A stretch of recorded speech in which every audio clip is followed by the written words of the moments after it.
안녕. 오늘 하루는 어땠어? 재밌었어? 무슨 일이 있었는데? 와, 재밌었겠다. 내일도 엄청 행복했으면 좋겠어. 이제 씻고 누웠어? 그러면 바로 베드타임스토리 시작해볼게. 오늘 읽어줄 베드타임스토리도 해리포터 and the Sorcerer's Stone이야. Chapter 2 바로 시작해볼게.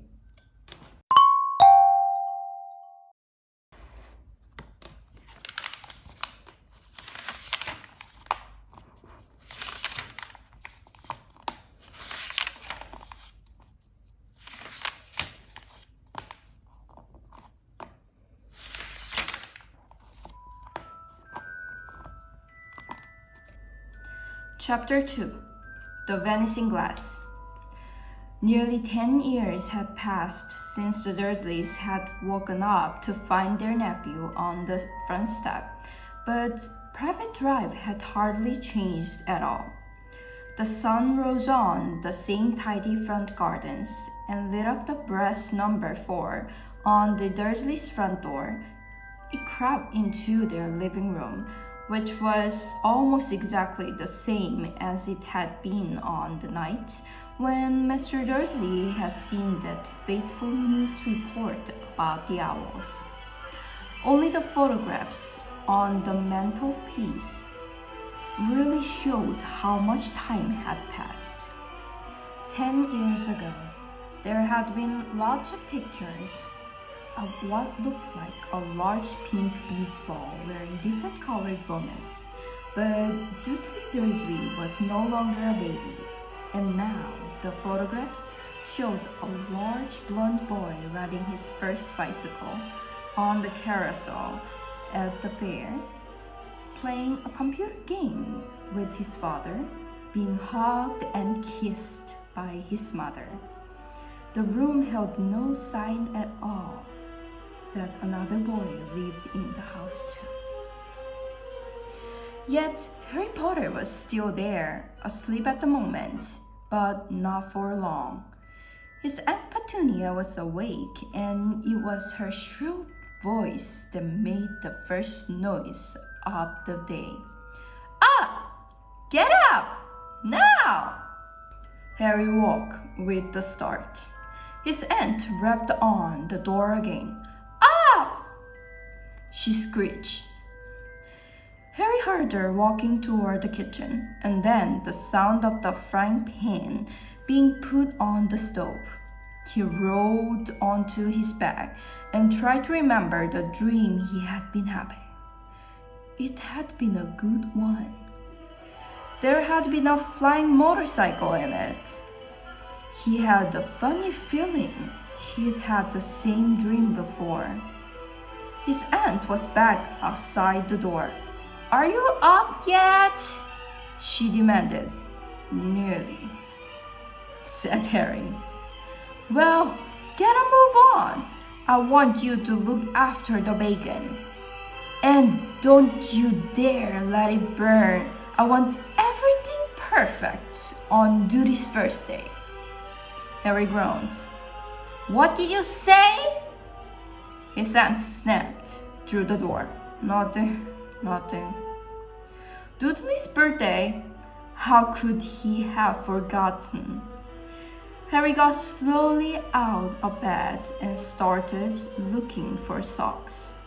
He found a pair under his bed and, after pulling a spider off one of them, put them on. Harry was used to spiders because the cupboard under the stairs was full of them, and that was where he slept. When he was dressed, he went down the hall into the kitchen. The table was almost hidden beneath all Dudley's birthday presents. It looked as though Dudley had gotten a new computer he wanted, not to mention the second television and the racing bike. Exactly why Dudley wanted a racing bike was a mystery to Harry, as Dudley was very fat and hated exercise, unless of course it involved punching somebody. Dudley's favorite punching bag was Harry, but he couldn't often catch him. Harry didn't look it, but he was very fast. Perhaps it has something to do with living in a dark cupboard, but Harry had always been small and skinny for his age. He looked even smaller and skinnier than he really was because all he had to wear were old clothes of Dudley's. And Dudley was about 4 times bigger than he was. Harry had a thin face, knobbly knees, black hair, and bright green eyes. He wore round glasses held together with a lot of scotch tape because of all the times Dudley had punched him on the nose. The only thing Harry liked about his own appearance was a very thin scar on his forehead that was shaped like a bolt of lightning. He had had it as long as he could remember, and the first question he could ever remember asking his Aunt Petunia was how he had gotten it. "In the car crash when your parents died," she had said. "And don't ask questions. Don't ask questions." That was the first rule for a quiet life with the Dursleys. Uncle Vernon entered the kitchen as Harry was turning over the bacon. "Comb your hair," he barked, by way of morning greeting. About once a week, Uncle Vernon looked over the top of his newspaper and shouted that Harry needed a haircut. Harry must have had more haircuts than the rest of the boys in his class put together, but it made no differences. His hair simply grew that way all over the place. Harry was frying eggs by the time Dudley arrived in the kitchen with his mother. Dudley looked a lot like Uncle Vernon. He had a large pink face, not much neck, small, watery blue eyes, and thick blonde hair that lay smoothly on his thick, fat head. Aunt Petunia often said that Dudley looked like a baby angel. Harry often said that Dudley looked like a pig in a wig. Harry put the plates of egg and bacon on the table, which was difficult as there wasn't much room. Dudley, meanwhile, was counting his presents. His face fell. 36, he said, looking up at his mother and father. "That's 2 less than last year." "Darling, you haven't counted Auntie Marge's presents. See, it's here under this big one from Mommy and Daddy." "All right, 37 then," said Dudley, going red in his face. Harry, who could see a huge Dudley tantrum coming on, began wolfing down his bacon as fast as possible in case Dudley turned the table over. Aunt Petunia obviously scared the danger too, because she said quickly, "And we'll buy you another 2 presents while we're going out today. How's that, Pumpkins?" 2 more presents. Is this all right? Dudley thought for a moment. It looked like hard work.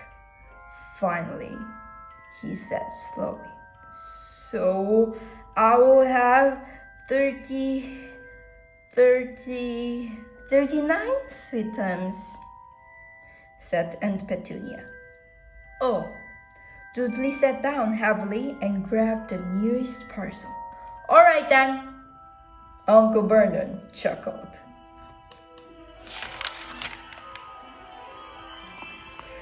"Little Tyke wants his money's worth, just like his father."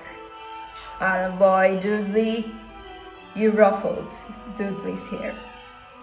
At that moment, the telephone rang, and Aunt Petunia went to answer it, while Harry and Uncle Vernon watched Dudley unwrap the racing bike. A video camera, a remote control airplane, 16 new computer games, and a VCR. He was ripping the paper off a golden wristwatch when Aunt Petunia came back from the telephone looking both angry and worried. Bad news, Vernon, she said. Mrs. Fig's broken her leg. She can't take him. She jerked her head in Harry's direction. Dudley's mouth fell open in horror. But Harry's heart gave a leap. Every year on Dudley's birthday, his parents took him and a friend out for a day to adventure parks, hamburger restaurants, or the movies. Every year, Harry was left behind with Mrs. Fig, a mad old lady who lived 2 streets away. Harry hated it there. The whole house smelled of cabbage, and Mrs. Fig made him look at photographs of all the cats she'd ever owned. Now what? Said Aunt Petunia, looking furiously at Harry as though he'd planned this. Harry knew he ought to feel sorry that Mrs. Fig had broken her leg, but it wasn't easy when he reminded himself it would be a whole year before he had to look at Tibbles, Snowy, Mr. Paws, and Tofty again. We could phone Marge, Uncle Vernon suggested. Don't be silly, Vernon. She hates the boy. The Dursleys often spoke about Harry like this, as though he wasn't there, or rather, as though he was something very nasty that couldn't understand them, like a slug. What about what's your name, your friend, Yvonne? On vacation in Majorca, snapped Aunt Petunia. You could just leave me here, Harry put in hopefully. He'd be able to watch what he wanted on television for a change and maybe even have a go on Dudley's computer. Aunt Petunia looked as though she'd just swallowed a lemon. And come back and find the house in ruins? She snarled. I won't blow up the house, said Harry, but they weren't listening. I suppose we could take him to the zoo, said Aunt Petunia slowly, and leave him in the car. That car's new. He's not sitting in it alone. Dudley began to cry loudly. In fact, he wasn't really crying. It had been years since he'd really cried. But he knew that if he screwed up his face and wailed, his mother would give him anything he wanted. Dinky Doody Dums, don't cry. Mommy won't let him spoil your special day, she cried, flinging her arms around him. I don't want him to come, Dudley yelled between huge pretend sobs. He always spoils everything. He shot Harry a nasty grin through a gap in his mother's arms. Just then, the doorbell rang. Oh, good Lord, they're here, said Aunt Petunia frantically. And a moment later, Dudley's best friend, Pierce Porkins, walked in with his mother.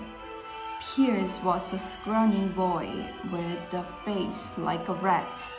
He was usually the one who held people's arms behind their backs while Dudley hit them. Dudley stopped pretending to cry at once. Half an hour later, Harry, who couldn't believe his luck, was sitting in the back of the Dudley's car with Pierce and Dudley on the way to the zoo for the first time in his life. Ooh. His aunt and uncle hadn't been able to think of anything else to do with them, but before they'd left, Uncle Vernon had taken Harry aside. "I'm warning you," he had said, putting his large purple face right up close to Harry's. "I'm warning you now, boy. Any funny business, anything at all, and you'll be in that cuffboard from now until Christmas." "I'm not going to do anything," said Harry, honestly. But Uncle Vernon didn't believe him. No one ever did. The problem was, strange things often happened around Harry, and it was just no good telling the Dursleys he didn't make them happen.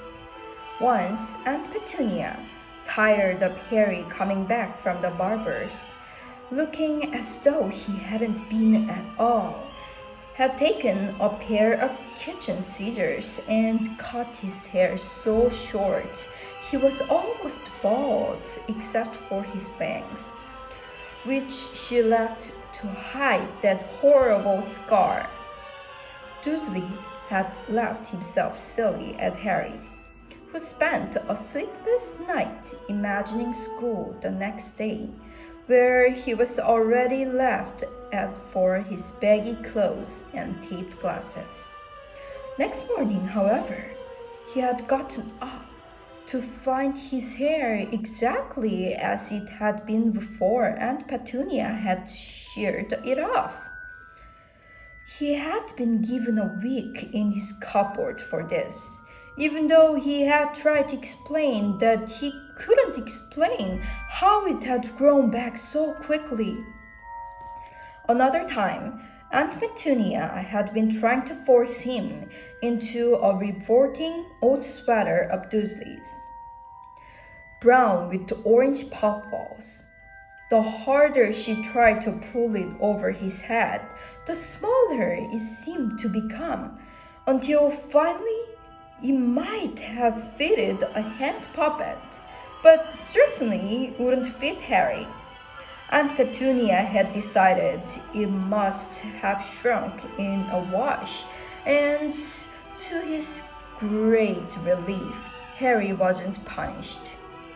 On the other hand, he'd gotten into terrible trouble for being found on the roof of the school kitchens. Dudley's gang had been chasing him as usual, went as much to Harry's surprise as anyone else's. There, he was sitting on the chimney. The Dursleys had received a very angry letter from Harry's headmistress, telling them Harry had been climbing school buildings, but all he had tried to do, as he shouted at Uncle Vernon through the locked door of his cupboard, was jump behind the big trash cans outside the kitchen doors. Harry supposed that the wind must have caught him in mid-jump. But today, nothing was going to go wrong. It was even worse being with Dudley and Pierce to be spending the day somewhere that wasn't school, his cupboard, or Mrs. Fig's cabbage-smelling living room. While he drove, Uncle Vernon complained to Aunt Petunia. He liked to complain about things: people at work, Harry, the council, Harry, the bank, the Harry, were just a few of his favorite subjects. This morning, it was motorcycles, rolling along like maniacs. The young hoodlums, he said, as a motorcycle overtook them. I had a dream about the motorcycle, Harry said, remembering softly. It was flying. Uncle Vernon nearly crashed into the car in front. He turned right around his seat and yelled at Harry, his face like a gigantic bead with the mustache. Motorcycles don't fly! Dudley and Pierce sniggered.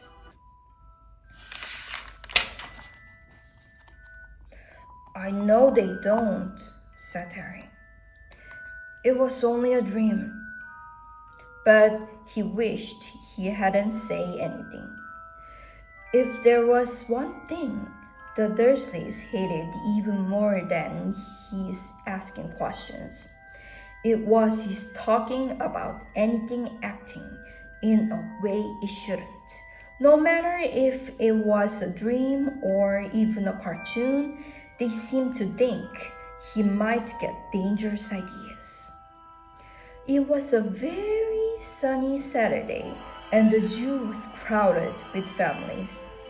The Dursleys bought Dudley and Pierce large chocolate ice creams at the entrance, and then, because the smiling lady in the van had asked Harry what he wanted before they could hurry him away, they bought him a cheap lemon ice pop.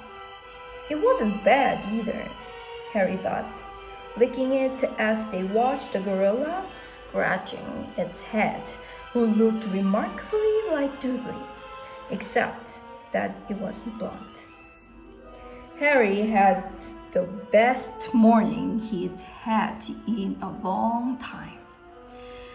He was careful to walk a little way apart from the Dursleys so that Dudley and Pierce, who were starting to get bored with the animals by lunchtime, wouldn't fall back on their favorite hobby of hitting him.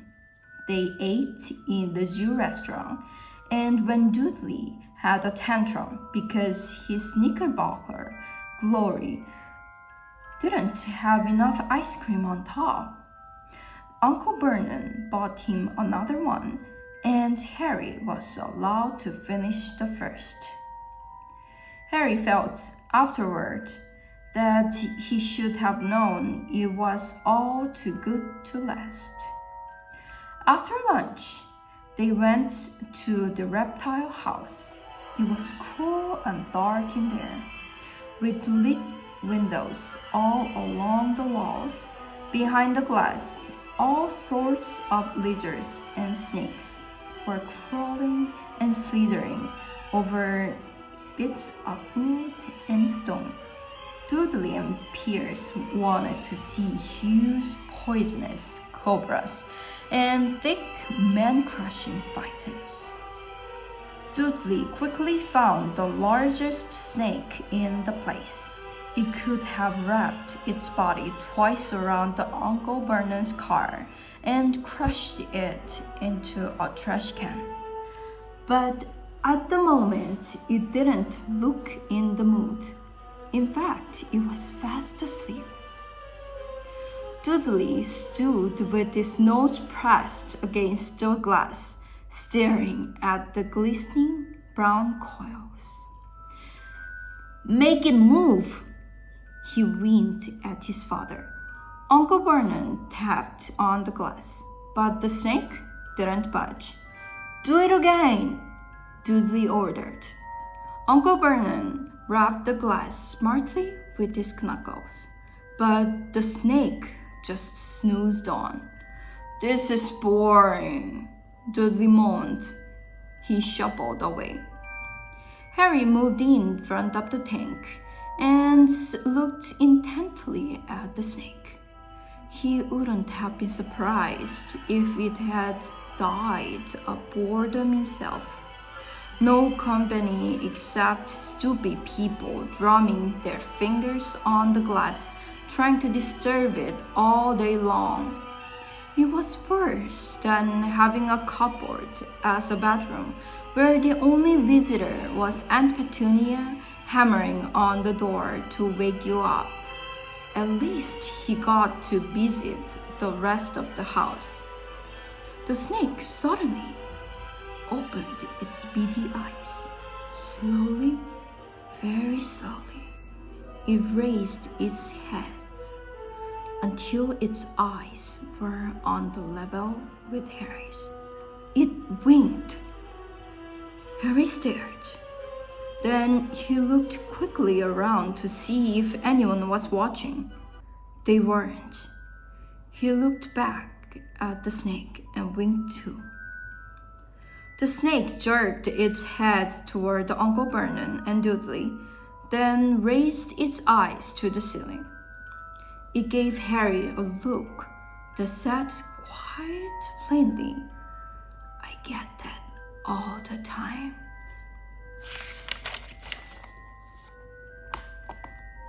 "I know," Harry murmured through the glass, though he wasn't sure the snake could hear him. "It must be really annoying." The snake nodded vigorously. "Where do you come from anyway?" Harry asked. The snake jabbed its tail at the little sign next to the glass. Harry peered at it. Boa constrictor, Brazil. Was it nice there?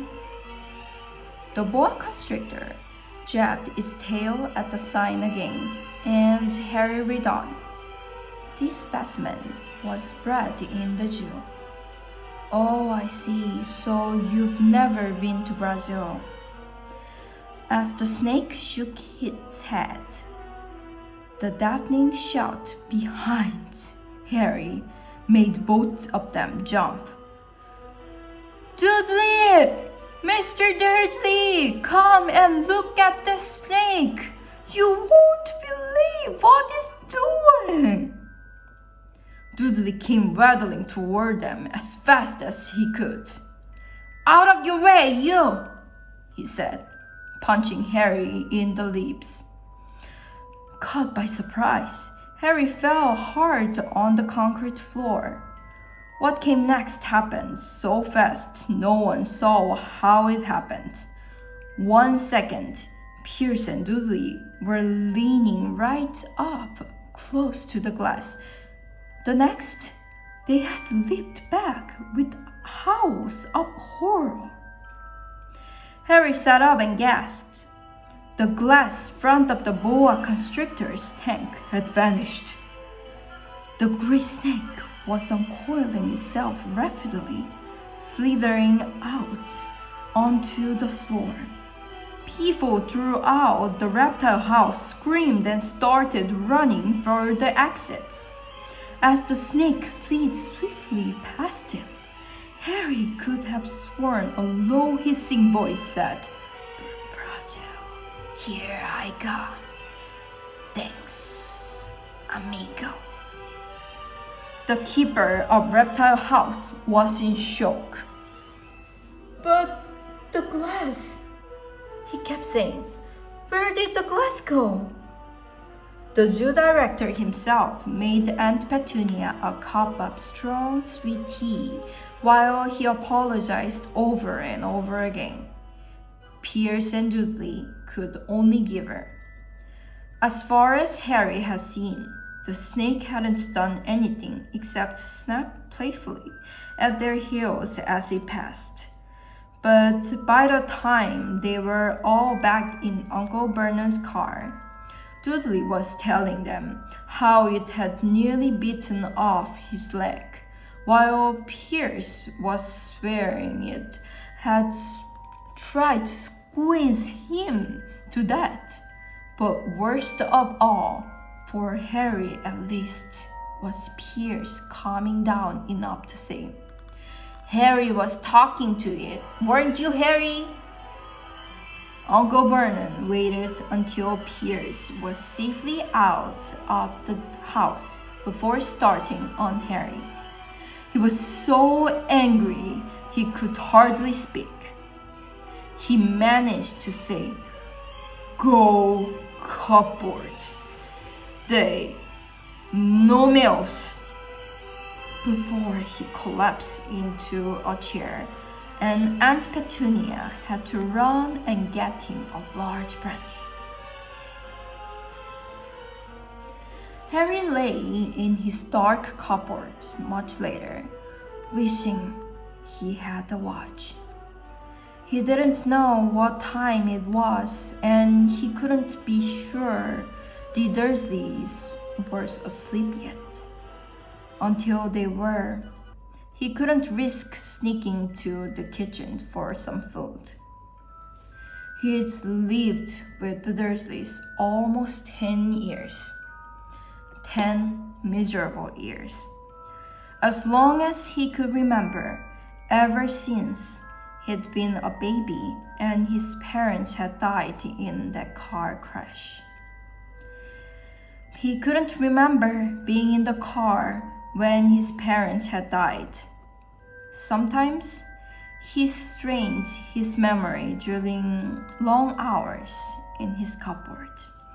He came up with strange vision, a blinding flash of green light and the burning pain on his forehead.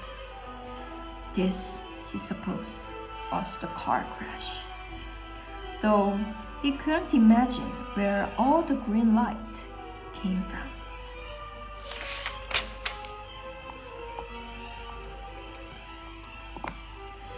He couldn't remember his parents at all. His aunt and uncle never spoke about them. And of course, he was forbidden to ask questions.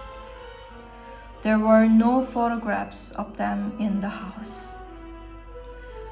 When he had been younger, Harry had dreamed and dreamed up some unknown relation coming to take him away, but it had never happened.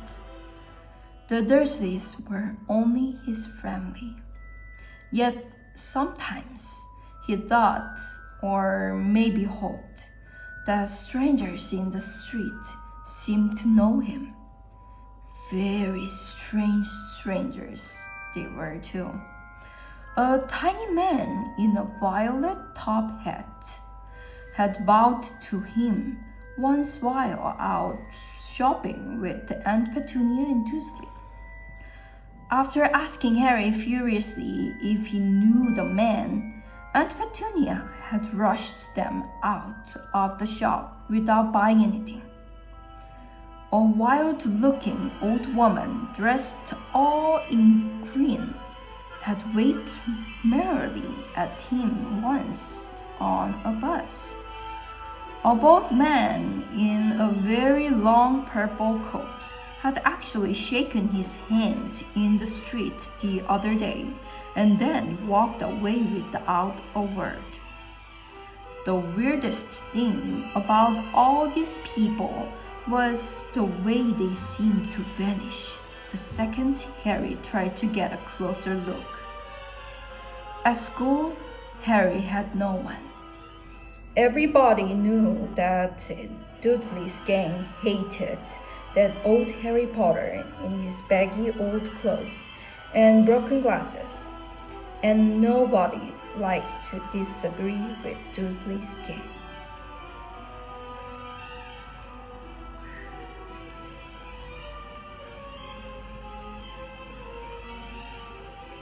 잘 자.